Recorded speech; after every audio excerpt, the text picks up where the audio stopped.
ఈ వీడియో ద్వారా శతకవుల గురించి తెలుసుకోబోతున్నాము. బమ్మెర పోతన 15వ శతాబ్దం వాడు. నారాయణ శతకం. ఇతర రచనలు భాగవతం, వీరభద్ర విజయం, భోగిని దండకం.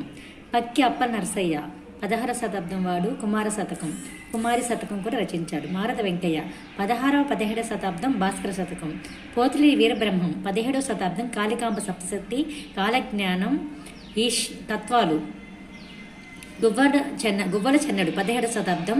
గువ్వల చెన్న శతకం. ఏనుగు లక్ష్మణ కవి 18వ శతాబ్దం. భర్తృహరి శుభాస త్రిశతి, రామేశ్వర మహత్యం, రామవిలాసము, గంగా మహత్యం, ఆంధ్రనామ సంగ్రహము. చుక్క కోటి వీరభద్రమ్మ 20వ శతాబ్దం వాడు. నగజా శతకం. గద్దల శామ్యూల్ 20వ శతాబ్దం. హితోక్తి శతకం. జెండామాన్ ఇస్మాయిల్ 20వ శతాబ్దం. ఆంధ్రపుత్ర శతకం. ఇది టెక్స్ట్ బుక్ ఆధారంగా తీసుకున్నది.